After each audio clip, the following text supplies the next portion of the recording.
जो प्रॉपर्टी के जो लॉयर्स हैं, एडवोकेट्स हैं, वो ज़्यादा पैसा कमाते हैं कंपैरेटिवली बाकी एडवोकेट। 101% ये बिल्कुल सच है Okay. कि प्रॉपर्टी के एडवोकेट सबसे ज़्यादा पैसा कमाते हैं, बट शर्त ये है कि आपको कॉन्फिडेंस होना चाहिए।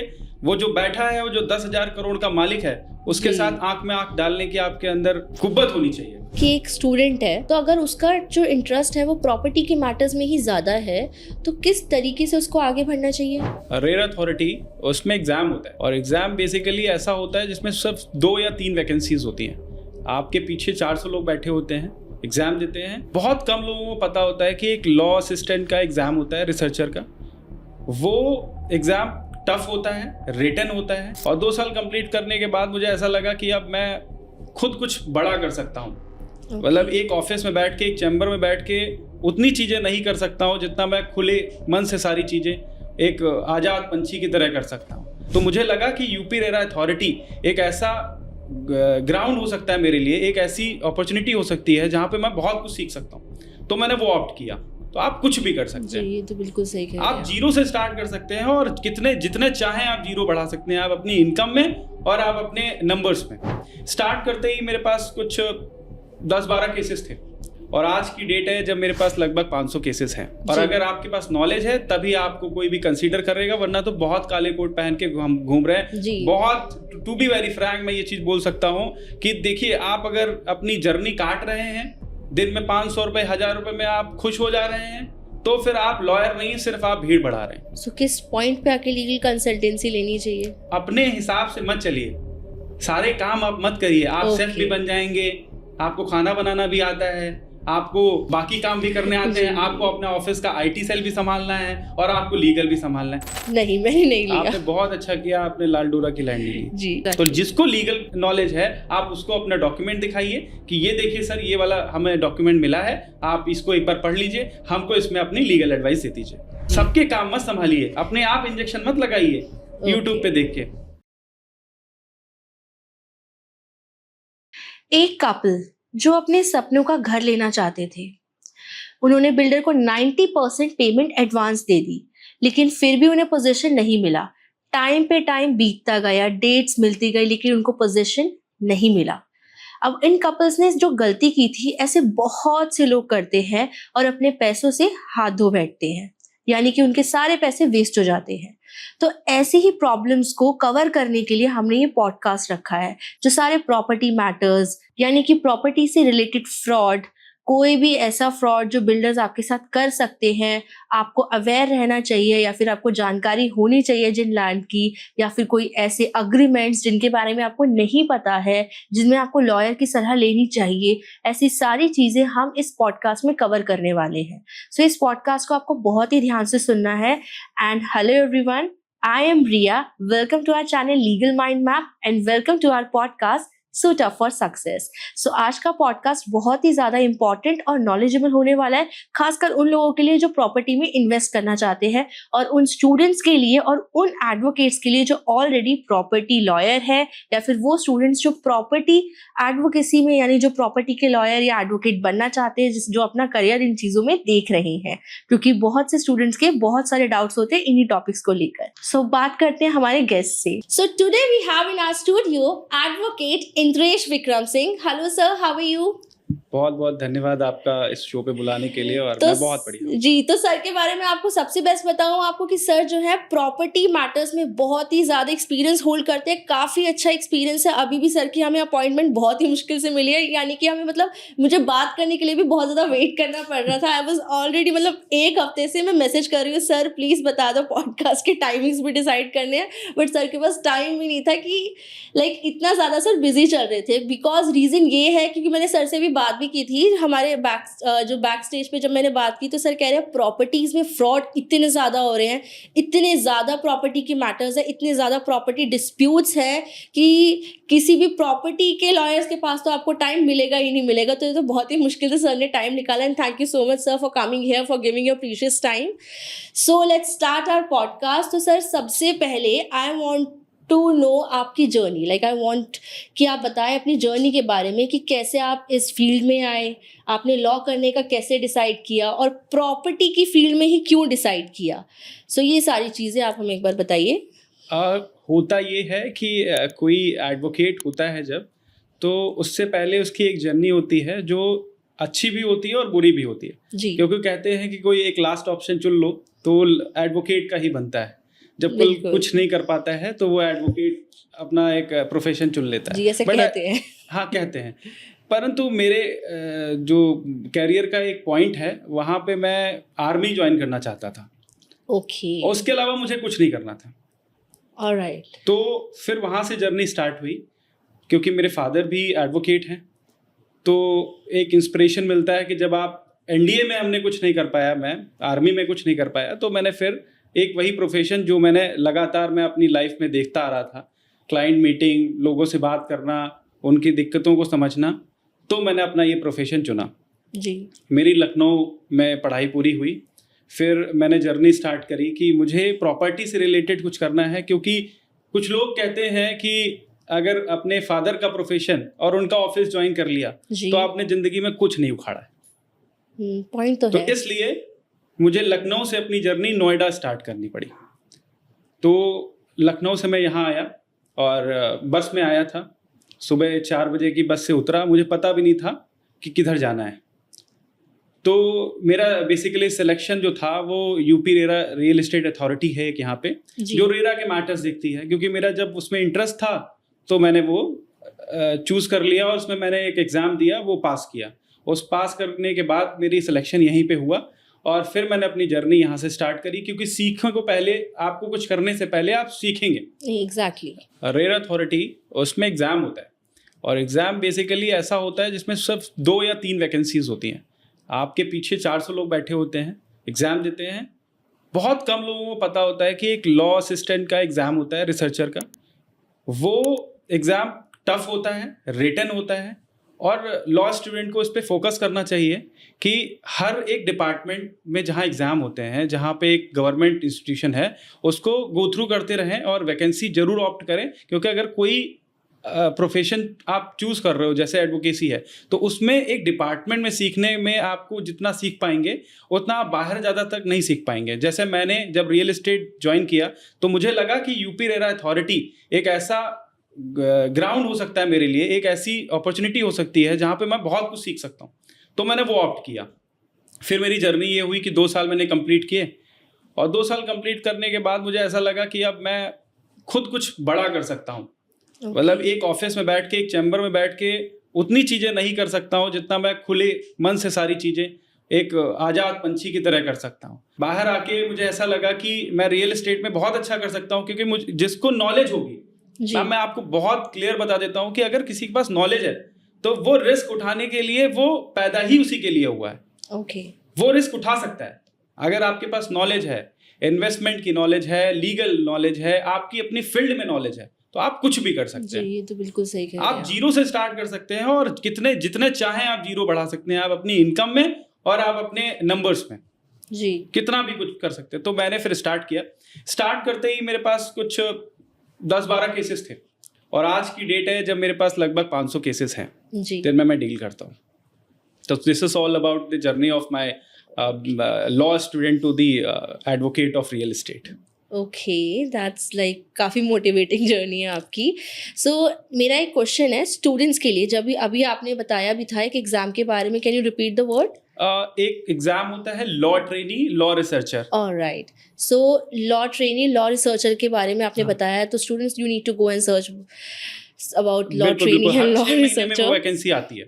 यस, सो अब जैसे बहुत से ऐसे स्टूडेंट्स हैं जो शायद अपना करियर देख रहे हैं कि उन्हें सिर्फ प्रॉपर्टी के मैटर्स से ही डील करना है, क्योंकि बहुत से ऐसे लोगों का मानना ये है कि जो प्रॉपर्टी के जो लॉयर्स हैं, एडवोकेट्स हैं, वो ज़्यादा पैसा कमाते हैं कंपैरेटिवली बाकी एडवोकेट्स के। तो क्या ये बात सच है? कह सकते हैं और 101% ये बिल्कुल सच है Okay. कि प्रॉपर्टी के एडवोकेट सबसे ज़्यादा पैसा कमाते हैं। ओके वो चाहे कहीं पे भी हों, चाहे वो एक लेवल पे हो, अथॉरिटी लेवल पे हो, चाहे वो हाई कोर्ट लेवल पे हो, डिस्ट्रिक्ट लेवल पे हो, और प्रॉपर्टी से रिलेटेड आपका मैटर है तो सबसे ज़्यादा पैसा है। और वो भी रियल एस्टेट से है तो और पैसा है। बट शर्त ये है कि आपको कॉन्फिडेंस होना चाहिए।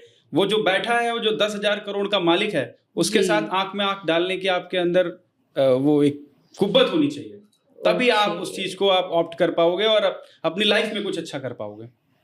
तो अब अगर हम बात करें कि एक स्टूडेंट है जिसने अब लाइक जो अभी लॉ में जिसने एडमिशन लिया है, अब उसे इंटर्नशिप भी करनी है, लाइक वो अभी स्टार्ट करेगा अपनी लॉ जर्नी को, तो अगर उसका जो इंटरेस्ट है वो प्रॉपर्टी के मैटर्स में ही ज़्यादा है, तो किस तरीके से उसको आगे बढ़ना चाहिए? पहले तो किताबें पढ़नी चाहिए। ओके। किताबें बहुत पढ़िए आप रियल एस्टेट से पढ़िए, ट्रांसफर ऑफ प्रॉपर्टी एक्ट पढ़िए, जितने भी लॉज हैं, लैंड रेवेन्यू पढ़िए, आप लैंड एक्विजिशन पढ़िए, जितने भी लैंड से रिलेटेड, प्रॉपर्टी से रिलेटेड लॉज हैं, आपके यहाँ किताबें, आपके यहाँ नॉवेल्स नहीं होनी चाहिए। फिर आप नॉवेल्स भूल जाइए, आपका कॉलेज जर्नी खत्म हो गया है, अब आपको पढ़ना है लॉ। और अगर आपके पास नॉलेज है तभी आपको कोई भी कंसीडर करेगा, वरना तो बहुत काले कोट पहन के घूम रहे हैं। बहुत, टू बी वेरी फ्रैंक, मैं ये चीज बोल सकता हूँ कि देखिए, आप अगर अपनी जर्नी काट रहे हैं, दिन में 500 रुपए, 1000 रुपए में आप खुश हो जा रहे हैं, तो फिर आप लॉयर नहीं, सिर्फ आप भीड़ बढ़ा रहे हैं। आपको जिस फील्ड में आपने चुना है उस फील्ड में काम करने की कुव्वत होनी चाहिए।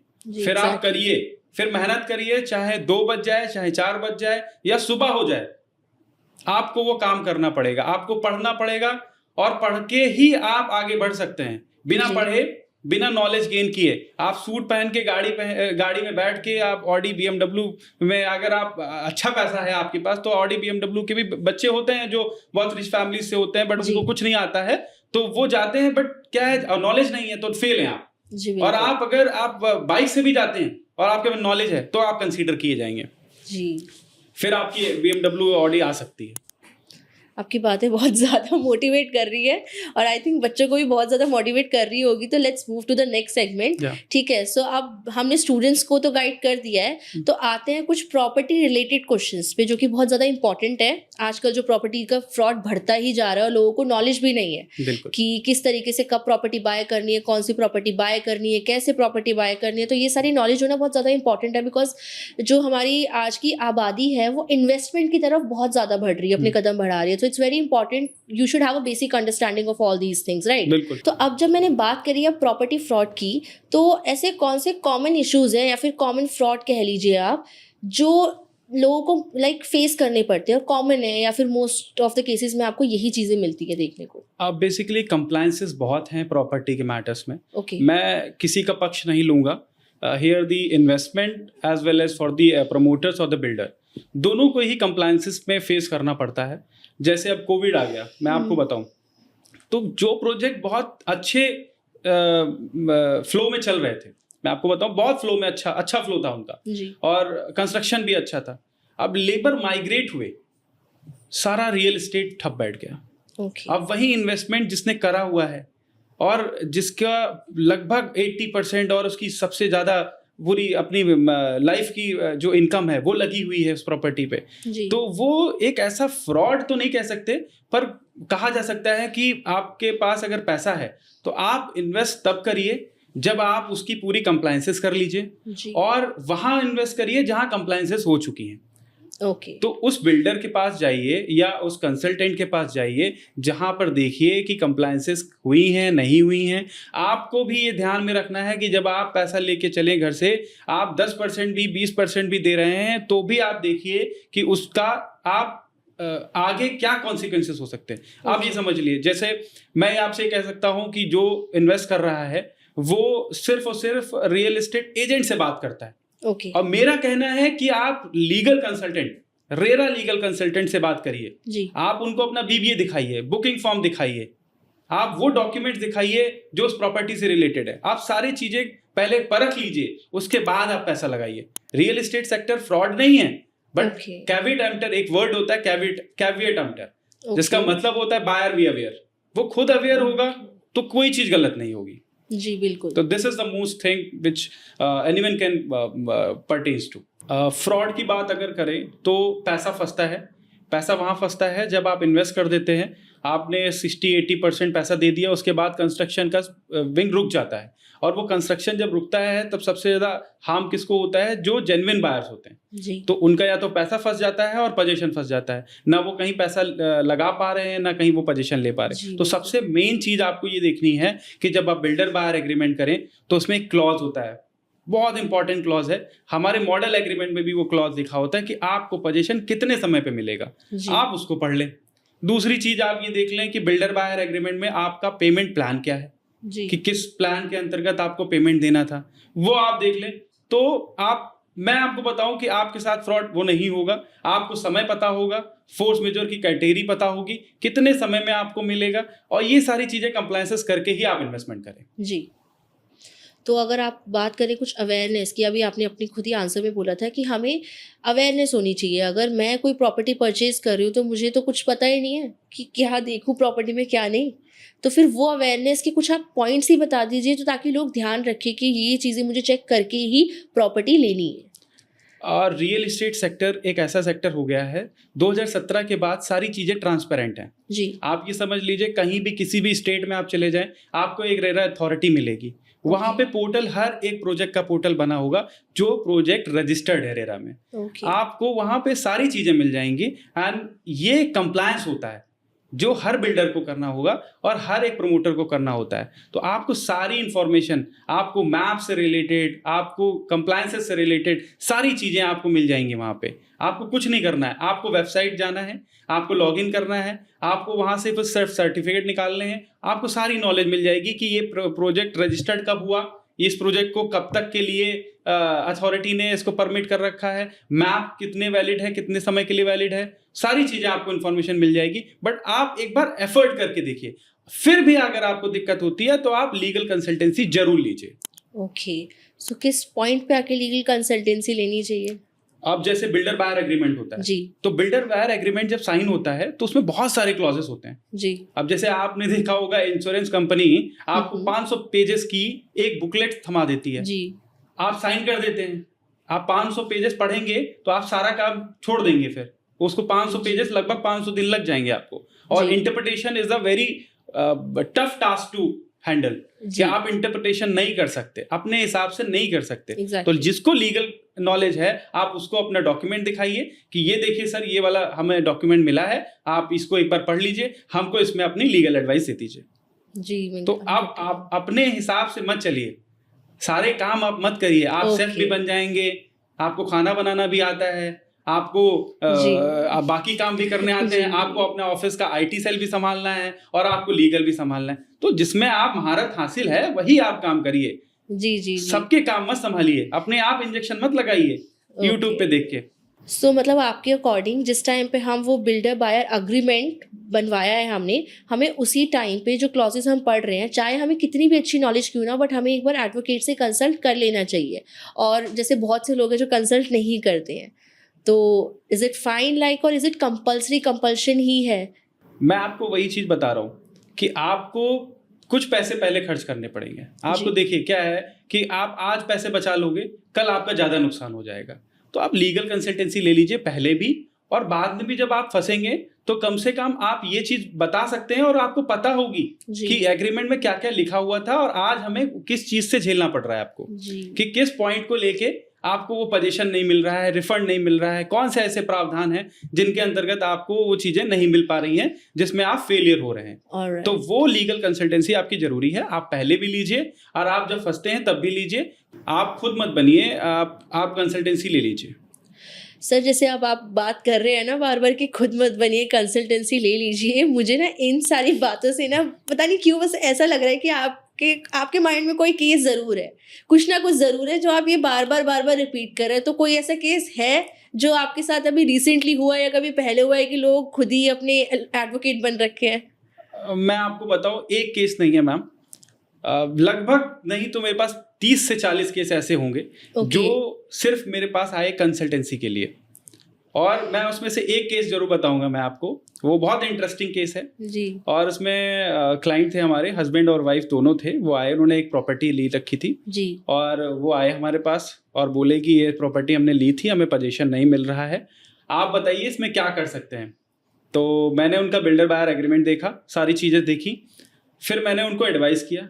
अब मैं आपको ये चीज़ नहीं बताऊंगी मैंने क्या एडवाइस किया, मैंने बहुत अच्छी चीज़ उनको एडवाइस करी कि आप ऐसे प्रोसीड करिए, आप मुझसे भी एक ले लीजिए और सेकंड ओपिनियन भी ले लीजिए, आपके ऊपर है। वो चले गए, उन्होंने अपना केस फाइल करा, केस फाइलिंग में उन्होंने गलत ऑप्शन ऑप्ट कर लिया। 3 महीने उनका केस चला, उसके बाद जज ने कह दिया ये केस यहाँ पे मेंटेनेबल नहीं है। दोबारा हमारे पास आए, उन्होंने कहा कि सर आपने बताया था तो आपका केस ऐसे हो गया, मैंने केस फाइल किया था सर, अब तो नहीं हो पा रहा मुझसे। तो मैंने कहा ठीक है, आप, मैं एडवाइस करता हूं आप इस कैटेगरी में फाइल करिए और अगर नहीं हो पा रहा तो मुझे बताइए। तो कहा नहीं सर हम कर लेंगे। फिर वो चले गए, उन्होंने केस फाइल किया, पर एक कैटेगरी होती है कि आपको रिफंड चाहिए या पोजीशन चाहिए, वो छोड़ दिया उन्होंने अदर कैटेगरी में कर लिया। फिर वो फेल हो गए, 6 महीने बाद फिर उनका केस डिसमिस हो गया जी। और इसी बीच में उन्होंने डिफॉल्ट करी थी पेमेंट की और उनका यूनिट कैंसिल हो गया जी। अब आप समझिए कि यूनिट कैंसिल हो गया, आज की डेट में उनका यूनिट ला ही नहीं करता है, उनके पैसे भी खराब, उनके पैसे भी चले गए और यूनिट भी चला गया और आज की डेट में उनके पास कुछ नहीं है अभी, और आज भी वो हमारे पास नहीं आए हैं कि आप क्या करें जी। तो ये ऐसे होता है कि आप अपने हिसाब से मत चलिए, क्योंकि बहुत एक इंपॉर्टेंट पॉइंट होता है कि देखिए बिल्डर बायर एग्रीमेंट हुआ, आपको एक पेमेंट प्लान दिया गया, आपको वो पेमेंट प्लान के अनुसार आपको पेमेंट करना है कि 10% कब करना है, 20% कब करना है। आप अभी लिटिगेशन में पड़े हुए हैं, आप डिमांड्स आपके पास आ रही हैं, तो बिल्डर तो फोरफिट करेगा ही, आपका कैंसिलेशन करेगा ही। तो आप लीगल एडवाइस के अकॉर्डिंग चलिए, आप अपने अकॉर्डिंग चल रहे हैं, आप अपने अकॉर्डिंग सारी फाइलिंग कर रहे हैं और उनका सिर्फ एक कहना था कि मेरे केस के बारे में मुझसे बेहतर कोई नहीं जानता, इसलिए मैं केस फाइल कर रहा हूँ जी। ये तो बहुत मुझे गलत, ये पॉइंट मुझे भी गलत लगा है, क्योंकि आप कभी जैसे आप किसी डॉक्टर के पास जाके ये नहीं बोल सकते मेरी बॉडी के बारे में मुझसे बेहतर कोई नहीं जानता, डॉक्टर जानता है। ये इंडिया है, यहाँ पे दवाई का नाम पूछ लेंगे और वो दवाइयाँ 3 साल तक ऐसे चलाएंगे मेडिकल से पूछ के, ये दवाई है, ये दे दीजिए और हम इसकी दवा खा के और सो जाएंगे। उनको ये नहीं पता है कि अगर ब्लड प्रेशर और शुगर है और वो दवा खा लिया तो पता नहीं सुबह होगी कि नहीं। जी, वही ये एक बहुत बड़ा प्रॉब्लम है। ये चीज़ मैं सभी को बोलना चाहूँगी कि अगर आप लोग कोई प्रॉपर्टी परचेज कर रहे हैं, आप इतना पैसा उसमें लगा रहे हैं ऑलरेडी, तो थोड़ा सा पैसा आप इस बात का ध्यान रखिए कि आपके साथ कोई गलत कुछ फ्रॉड ना हो। तो आप एडवोकेट को साथ में लेके चलिए, जिससे आपके साथ आगे फ्यूचर में कोई और प्रॉब्लम ना हो। बिल्कुल ठीक है। सो एक मेरा खुद का पर्सनल डाउट है ये, और मुझे नहीं लगता इतना पर्सनल है कि बाकियों को नहीं होगा। मैं कुछ टाइम पहले प्रॉपर्टी देखने गई थी और उसमें ना एक चीज़ थी लाल डोरा, जो मैंने खुद पहली बार सुना था, क्योंकि मैं भी प्रॉपर्टी की नॉलेज मुझे ज़ीरो थी। तो अब मैं वहाँ पे जब गई, लाल डोरा उन्होंने बोला कि नहीं आपके बजट के अकॉर्डिंग लाल डोरा हम आपको दिखा सकते हैं। मैंने कहा अच्छा ठीक है, क्या होता है दिखाओ। उन्होंने ज़्यादा अच्छे से गाइड नहीं किया, और ये मुझे ऐसा लगता है कि बिल्डर्स की चालाकी होती है कि वो नहीं गाइड करते हैं। तो कम प्राइस थे उन लैंड के, और मतलब बट मेरा था कि मुझे लग रहा था कि उनका कुछ रजिस्ट्री का कुछ इशू था, तो मुझे नहीं लगा कि मुझे वहाँ लेनी चाहिए। तो वो डाउट मुझे आज आपसे पूछना है कि बहुत से लोग लाल डोरा के चक्कर में सच में फंस जाते हैं। है क्या लाल डोरा, कैसे बचा जाए, लिया जाए या नहीं लिया जाए, सब कुछ बताओ। पहले आप बताइए आपने लिया कि नहीं? नहीं, मैंने नहीं लिया। आपने बहुत अच्छा किया, आपने लाल डोरा की लैंड ली जी। मैं आपको लिटरली बताऊं, लाल डोरा एक डिमार्केटेड लाइन होती है, रेड लाइन, जिसको एक समय पे जैसे 1908 में एक लॉ आया था। उसके बाद जब हमारा म्युनिसिपल कॉर्पोरेशन बना तो उसमें एक चीज इंट्रोड्यूस करी गई थी कि जो आबादी को अलग करने का, एग्रीकल्चर लैंड से आबादी की लैंड को अलग करने और वहां पे रहने योग्य बनाना, जिससे वाटर सप्लाई, इलेक्ट्रिसिटी सप्लाई जा सके, पर वो बहुत कम दाम की होती है और उसका कभी रजिस्ट्री नहीं हो पाएगा जी। वो ऐसी लैंड होती है जिसकी रजिस्ट्री पॉसिबल नहीं है मैम, उसका सिर्फ सर्टिफिकेट इशू होता है। सर्टिफिकेट भी कौन इशू करता है? एसडीएम या डीएम, एक कॉम्पिटेंट अथॉरिटी उसका एक सर्टिफिकेट इशू करती है कि आप इस लैंड को होल्ड करते हैं and this pertains to the आबादी लैंड। और एग्रीकल्चर से डिमार्केटेड लाइन वो अलग की जाती है, जिस वजह से उसको लाल डोरा लैंड बोली जाती है। और बहुत कम दाम की होती है, बेचने और इन्वेस्टमेंट पर्पस से बिल्कुल ही प्रॉफिटेबल नहीं है। कल को वो प्रॉपर्टी कोई नहीं लेगा, और उस पे ये भी हो सकता है कि कल को कोई कानून आ जाए तो उसको वापस भी लिया जा सकता है, गवर्नमेंट उसको एक्वायर भी कर सकती है। तो इस वजह से it is very dangerous to purchase any of the Lal Dora land.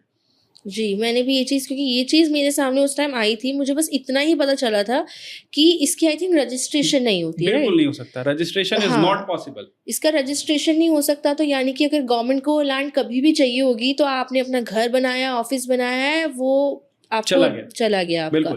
तो इसमें उस ऐसे केसेस में पैसे मिलते हैं पार्टीज को या नहीं? पैसे मिलते हैं, पर डिपेंड करता है कि आपने सर्टिफिकेट उसका ले रखा है या नहीं। ओके कुछ लोग लाल डोरा की लैंड को एक्वायर करके रहते हैं बट वो सर्टिफिकेट भी नहीं लेते हैं। तो जी। वो हमारी अथॉरिटीज होती हैं और हमारे जो गवर्नमेंट के लॉज होते हैं वो उस पर डिपेंड करते हैं कि कितनी लैंड पे कितना आपको मुआवजा मिलेगा ओके और नहीं भी मिलेगा, क्योंकि अगर आपने सर्टिफिकेट नहीं ले रखा है तो। सो अब लाल डोरा से आते हैं यूपी रेरा पे, तो आई गेस आपको यूपी रेरा का भी अच्छा बिल्कुल। एक्सपीरियंस है, राइट? बिल्कुल। ऑलराइट, सो यूपी रेरा का एक लाइक अभी न्यूज़ में भी है कि यूपी रेरा ने बहुत अच्छा वर्क किया है, 50,000 आई गेस 50,000 केसेस को डिस्पोज कर दिया है। ठीक है, बहुत ही अच्छा वर्क बताया जा रहा है। तो बट मेरा क्वेश्चन एक है आपसे ये कि अगर 50,000 केसेस उन्होंने डिस्पोज कर दिए हैं, जो कि बहुत ईजी नहीं है, मुश्किल चीज़ है, तो जस्टिस को देखा गया है इफेक्टिवली ये काम हुआ है या नहीं, या फिर जस्टिस मिला भी है लोगों को, या फिर ऐसे ही बस डिस्पोज ऑफ करना था तो जल्दी जल्दी में कर दिया? मैम बहुत बड़ा फैक्ट है ये कि केसेस को डिसाइड करना और एक्चुअल जस्टिस प्रोवाइड करना दोनों ही बहुत अलग अलग चीज़ें हैं मैम। जी। कोई केस आया है, उसको डिस्पोज ऑफ करना है, उसमें हमें एक ऑर्डर पास करना है, तो ये हो गया disposal. In the interest of justice अगर किसी को घर मिल गया तो मेरे हिसाब से एक्चुअल जो डिस्पोजल होता है वो होता है। Okay. उसका कोई रिकॉर्ड नहीं है अभी तक।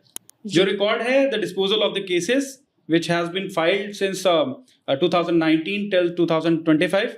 एक रिकॉर्ड आपको दिया गया या आपने जैसा बताया वही रिकॉर्ड है जहां पे केसेस के ऑर्डर्स पास किए गए। ओके तो execution is something different from the disposal of the cases. Okay, so हम ये मान लें कि केसेस को डिस्पोज किया गया है, बट हम ये नहीं कह सकते कि वो केसेस का जो डिसीजन है वो एग्जीक्यूट हुआ है या नहीं हुआ है, या फिर लोगों को जस्टिस सर्व हुआ है या नहीं हुआ है। बिल्कुल मैम, बिल्कुल। 50,000 केसेस में आप ये मान सकती हैं कि हो सकता है कि 12,000 लोगों को घर मिल गया हो सकता है 24,000 लोगों को घर मिल जी। गया हो, पर 50,000 में जो 50,000 ऑर्डर पास किए गए उनको 50,000 लोगों को घर मिल गया है, that is I think not possible. Okay, so जैसा अभी आपने बताया था कि एडवोकेट्स जो होते हैं वो बहुत पैसा कमाते हैं, और खासकर प्रॉपर्टी के एडवोकेट्स, बट फिर भी मैं आपसे ये क्वेश्चन ज़रूर करना चाहूँगी कि कोई तो ऐसा मैटर होगा जो आपने प्रो बोनो में लिया होगा, ऐसा कोई केस होगा जो आपने थोड़ा सा कम पैसों में लड़ा होगा, कुछ तो होगा, राइट? बिल्कुल है। ओके कहते हैं ना कि एक पाप और पुण्य बराबर किए जाते हैं। जी। तो जैसे मैं बताता हूँ कि मेरे पास सबसे ज़्यादा लॉबी मेरे पास बिल्डर लॉबी ही है जिनका मैं कंसल्टेंट हूँ, पर कुछ केसेस हमारे पास ऐसे भी आते हैं जहाँ पे हम देखते हैं कि एलॉटी ने अगर कोई इन्वेस्टमेंट करी है और वो कन्फ्लिक्ट ऑफ इंटरेस्ट ना हो बस, क्योंकि जिस बिल्डर का आप कंसल्टेंसी देख रहे हैं उसके क्लाइंट्स नहीं ले सकते और जिसके क्लाइंट्स देख रहे हैं आप उसका बिल्डर कंसल्टेंसी नहीं ले सकते। जी। तो मेरे पास एक ऐसा केस आया था जिसकी कंसल्टेंसी मेरे पास नहीं थी। तो उस केस में बहुत ओल्ड एज पर्सन थे एंड उनको मैंने समय दिया था 9 बजे का शाम का, रात ऑलमोस्ट हो गई थी, तो वो 10 बजे तक पहुँचे और 2 घंटे ट्रैवल करने के बाद वो पहुँचे और उनकी और मेरी जो कॉन्वर्सेशन थी वो 1 घंटे तक चली। उस 1 घंटे ने मेरे 2 महीने की नींद उड़ा दी। लिटरली मैं आपको बताऊं कि वो 2 महीने तक, जब तक वो केस डिस्पोज ऑफ नहीं हो गया, रियल जस्टिस उनको नहीं मिल गया, मुझे हाई कोर्ट तक भी जाना पड़ा, उनके लिए ऑर्डर लेके आने पड़े, उनको फ्लैट दिलाना पड़ा, तब तक मुझे ऐसा लगता रहा कि अगर कुछ मैं कर पा रहा हूँ, और मुझे ये सबसे बड़ी चीज़ उपलब्धि लगी मेरी मतलब पूरी जर्नी में कि वो उनका एक ही सपना था, he was a cancer patient. तो मुझे ऐसा लगा कि वो जो कह रहे थे कि उनका एक बेटा है, उसके लिए उन्होंने कुछ लाइफ में नहीं किया है, बस एक ये प्रॉपर्टी ली है जो वो जीते जीते उसके नाम पे ट्रांसफ़र करना चाहते हैं ताकि उनके पोते और उनके जो घर वाले हैं उस प्रॉपर्टी में रह सकें, और वो अभी तक रेंट पे रह रहे थे।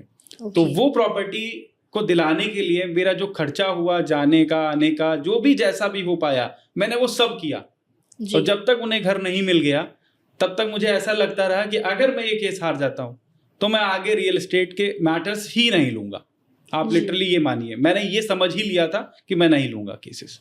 जी, तो ऑफ कोर्स तो उनको घर मिला होगा, राइट? हाँ बिल्कुल बिल्कुल, मैंने दिलाया। बहुत ही अच्छी फीलिंग होती है यू नो जब हम ऐसा कोई वर्क करते हैं, तो like it's a very good feeling, I can understand. Okay, so let's move to the next question. What are ghost flats and ghost buyers? Ghost buyers और घोस्ट फ्लैट जो है उसका कोई भी संबंध घोस्ट से नहीं है, पहली बात। ओके वो एक नाम दिया गया है जी जो बहुत फेमस है इन दिनों रियल एस्टेट सेक्टर में, ओके जहाँ पे प्रॉपर्टी ली जाती है बट अबेंडन कर दी जाती है। यहाँ पे सिर्फ बिल्डर ही नहीं खराब होता है, हमारे ऐसे कुछ बायर्स भी होते हैं जो सिर्फ इन्वेस्टमेंट पर्पज से प्रॉपर्टी लेते हैं। उस प्रॉपर्टी को ले लिया और वो अबेंडन कर दी। वो अबेंडेंट फ्लैट्स घोस्ट फ्लैट की कैटेगरी में आते हैं। उनका ये मानना होता है कि जब इसकी कीमत बढ़ जाएगी तब जी। हम इसको सोल आउट कर देंगे। ओके तो जब बेसिकली इसकी वो प्रॉपर्टी की कीमत बढ़ जाएगी तब इसको आगे सेल आउट कर देंगे। तो मतलब ये बेसिकली वो ना वही जो फ्लैट्स लोग इन्वेस्ट कर देते हैं, फ्लैट्स नहीं, फ्लैट्स तो खैर नहीं, ज़्यादातर प्लॉट्स में लोग इन्वेस्टमेंट करते हैं राइट, बिल्कुल और फिर उसे छोड़ देते हैं, कुछ टाइम बाद जब उनकी वैल्यू बढ़ जाती है तो उनको फिर सेल कर देते हैं। बिल्कुल।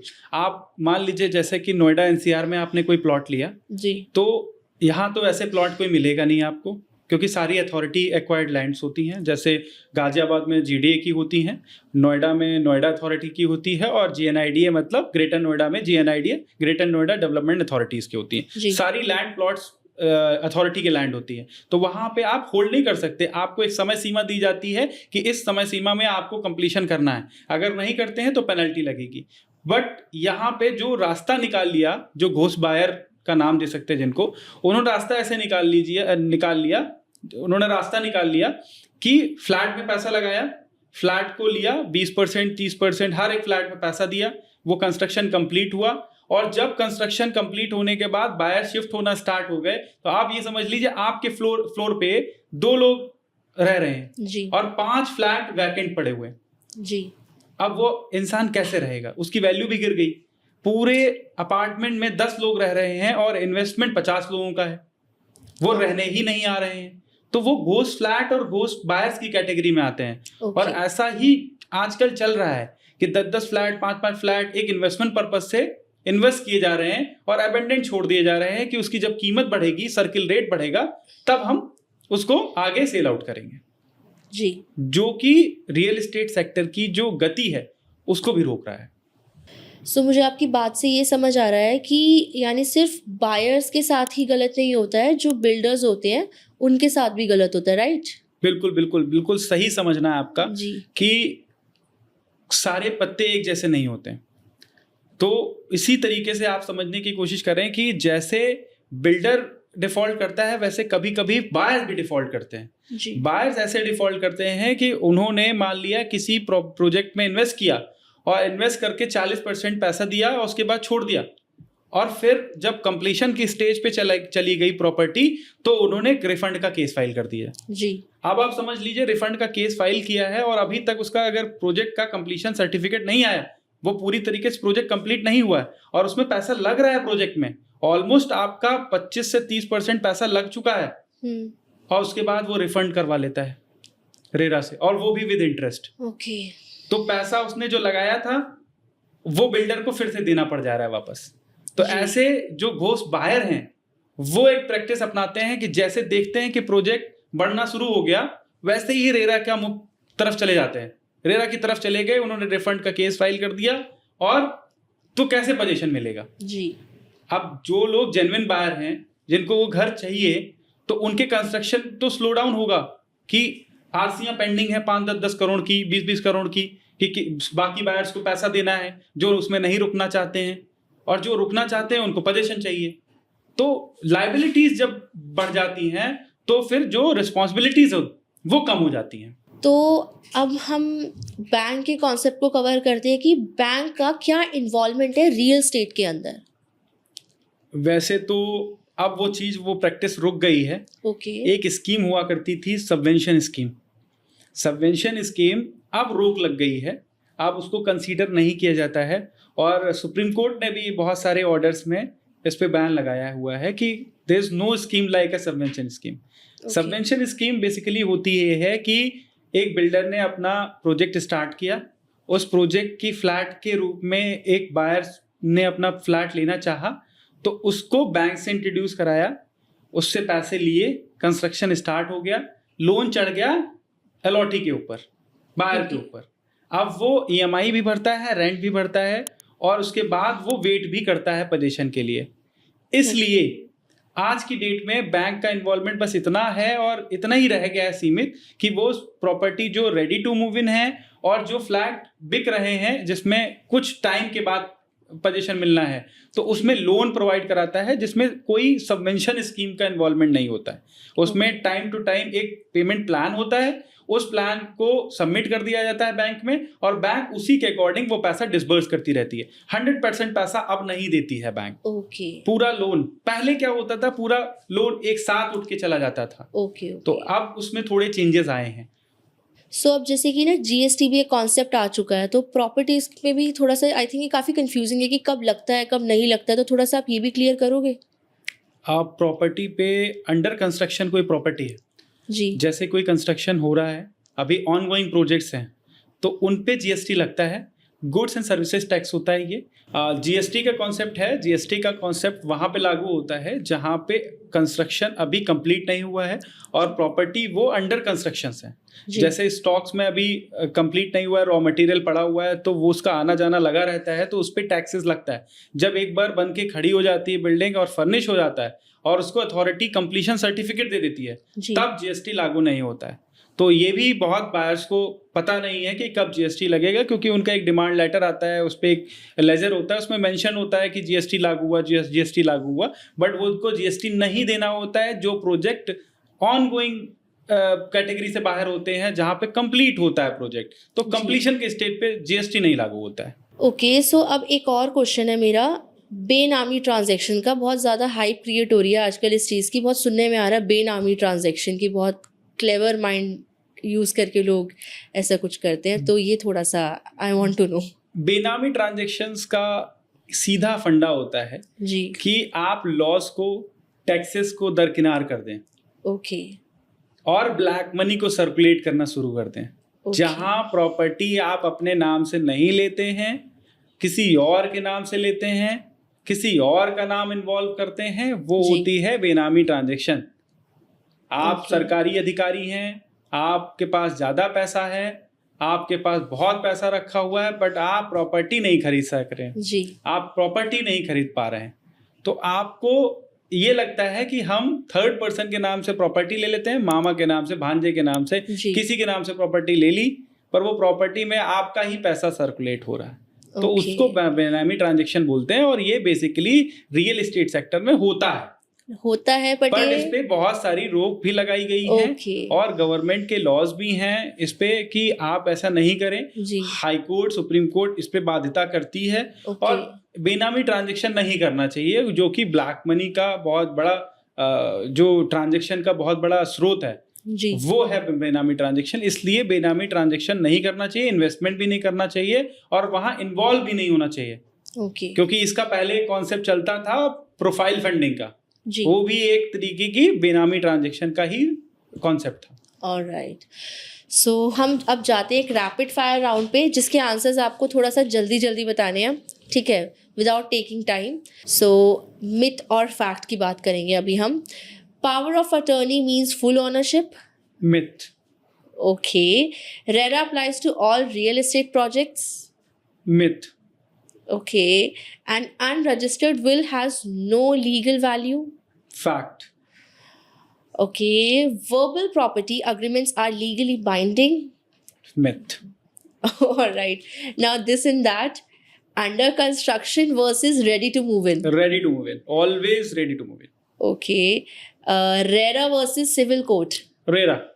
Okay. So, last point. Land mafia versus builder lobby. Who is more dangerous? Land mafia, I think. Okay. और builder lobby क्यों नहीं? क्योंकि उनके लिए लॉ है, रेरा है, Okay. और वो कंप्लायंसेस करते हैं। सो एक और मेरा एक डाउट है, ओसी और सीसी ये दोनों डॉक्यूमेंट होते हैं, इंपॉर्टेंट डॉक्यूमेंट होते हैं, तो ये बट क्या होते हैं और इनके बीच का डिफरेंस क्या है? बहुत इंपॉर्टेंट ये डॉक्यूमेंट्स होते हैं। Okay when the project is completed, okay then you will get the completion certificate, जिसको हम जी। सीसी बोलते हैं। ओके और जब एक कोई प्रोजेक्ट का कोई टावर कंप्लीट होता है, जी तो उसको बोलते हैं ओसी, ऑक्यूपेंसी सर्टिफिकेट। ओके तो सीसी जो होता है वो पूरे प्रोजेक्ट का होता है, जी और ओसी होता है वो एक स्पेसिफिक टावर का होता है। जी पूरे प्रोजेक्ट में 4 टावर हैं, जी हर एक टावर का ओसी हो सकता है, पर एक प्रोजेक्ट का एक कंप्लीशन सर्टिफिकेट होता है। ओके तो इसके बाद वो प्रोजेक्ट रहने योग्य होता है। तो बायर को ये देखना है कि जब जाएं पोजीशन लें तो जी। ओसी और सीसी जरूर चेक करें। ऑलराइट, सो एक क्लोजिंग क्वेश्चन नाउ कि ऐसी कौन सी एक चीज़ है जो एक प्रॉपर्टी बायर को इंडिया में खास ध्यान रखनी चाहिए, चाहे कितना भी टेम्पटिंग ऑफर हो? सबसे मेन चीज जो है जी। वो ये देखनी चाहिए कि उस बिल्डर ने पिछले कितने प्रोजेक्ट डिलीवर करे, जी। टाइम पे डिलीवर करे। ये सब चीजें बहुत इंपॉर्टेंट है और सबसे मेन इंपॉर्टेंट है कि इन्वेस्टमेंट करने से पहले आप उसका बैकग्राउंड जरूर चेक कर लें। ओके। सबसे मेन चीज है, अगर वो टाइमली डिलीवर कर रहे हैं तो इन्वेस्टमेंट बिल्कुल करें। जी। ऑलराइट, तो इस पॉडकास्ट के बाद मुझे ऐसा लगता है कि सारे डाउट्स क्लियर हो गए हैं। मेरे तो सारे डाउट्स एटलीस्ट क्लियर हो गए हैं कि अब मैं जब प्रॉपर्टी बाय करूंगी तो एक तो सबसे पहले मुझे आपसे ही कंसल्टेंसी लेनी है, एंड दूसरा कुछ चीज़ें मुझे भी आप किसी क्लियर से हो भी गई लीजिए। है। जी जी, बिल्कुल किसी भी ठीक है। एडवोकेट से लीजिए। I am not promoting my self कि यहाँ पे जी, मैं बताऊं जी। कि आप मुझसे ही लीजिए, आप किसी से भी ले सकते जी, हैं बिल्कुल। जो एलिजिबल हो और जो कॉम्पिटेंट हो और रियल एस्टेट को जानता हो, उससे लीजिए। Alright, so no worries. तो अब मुझे और आई थिंक जितने भी हमारे ऑडियंस है सबको ये सारी चीज़ें क्लियर हो गई होंगी कि जिस टाइम आप प्रॉपर्टी परचेज करने जाएंगे तो सबसे पहले आपको क्या चीज़ें चेक करनी है, क्या क्या डॉक्यूमेंटेशन है और क्या क्या प्रोसीजर है।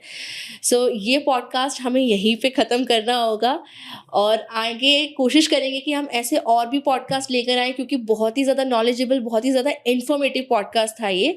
So thank you so much sir for giving your precious time.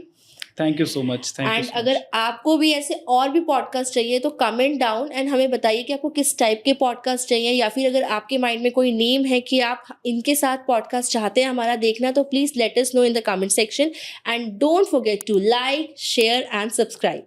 Thank you.